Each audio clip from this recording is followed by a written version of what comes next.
Hey guys, this is Miss Jamie and welcome to another online Gate Academy. Today for a little bit of art history, we're going to be learning about the American painter Mark Rothko, and we're going to create some artwork based on his paintings. Before we begin, I do want to remind everyone that we do have a YouTube channel up. It's called Eastvale Elementary Gate, and we will be uploading all of our academies there. I also want to remind everyone to practice internet safety because we are using the regular YouTube app and not YouTube Kids. So don't be clicking on any videos you're not supposed to. Don't click on the ads. Make sure you let your parents know anytime you want to watch one of the Gate Academies so that they can help you navigate and monitor your activity. That way we can all be safe on the internet, and then we can still upload the videos for you guys to watch anytime.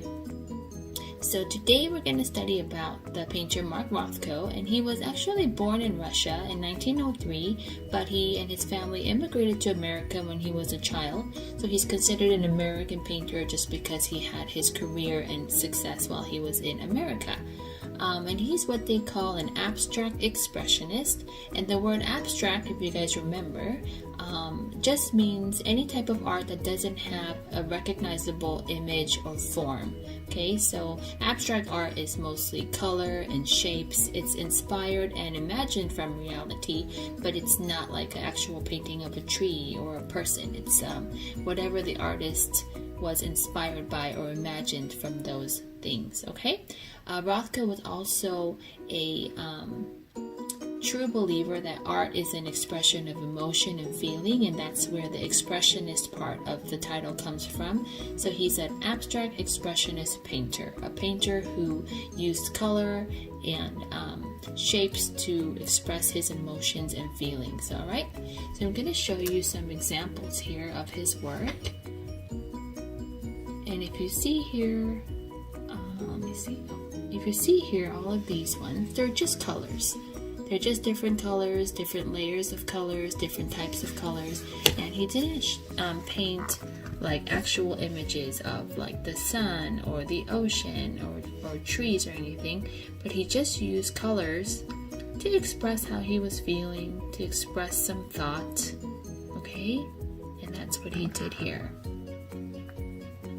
And so this is what we're going to do today. We're going to create a few different pieces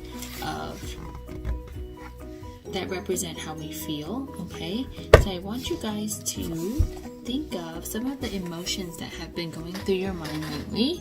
I think the obvious ones are boredom, sadness, frustration, but think of the range of emotions that you have. You still are happy, you still are angry, you still are hungry.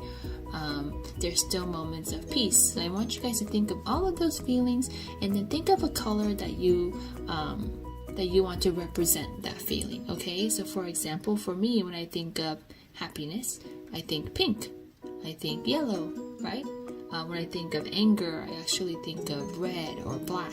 But it's different for everyone. It's going to be different for you. It's going to be different for, your parents. So this might be a good time to think about not only the emotions that you have been going through, but maybe ask your family members as well. And you can do a few different artwork pieces representing everyone's feelings.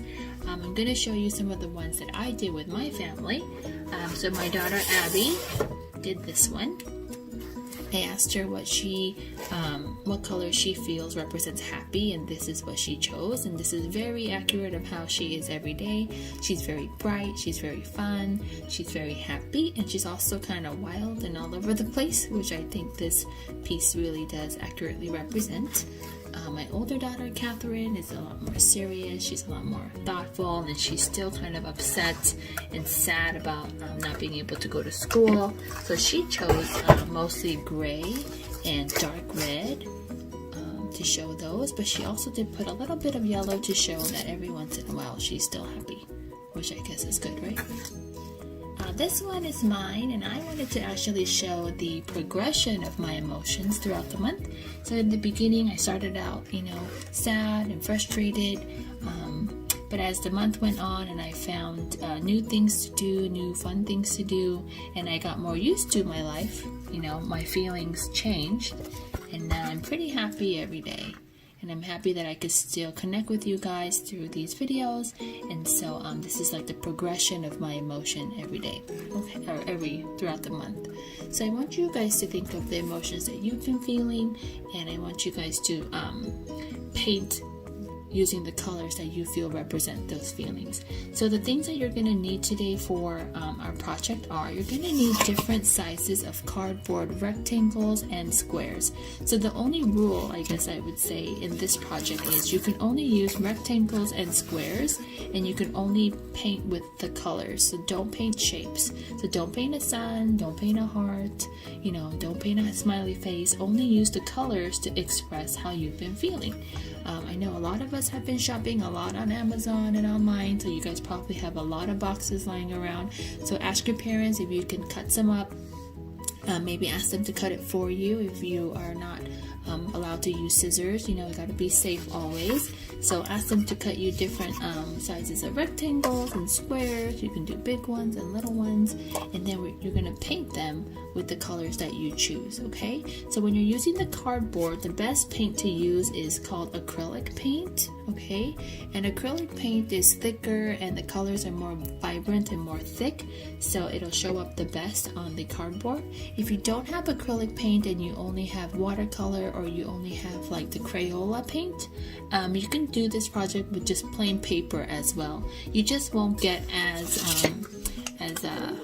defined of a layered effect, because cardboard is thick. When you layer it, you can like see the layers. You can still layer the paper, of course, but it won't look as three-dimensional, but that's totally fine.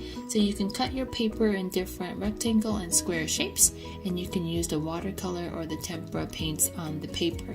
But if you have cardboard and you have acrylic paint, then this combination would yield the most brightest and vibrant results.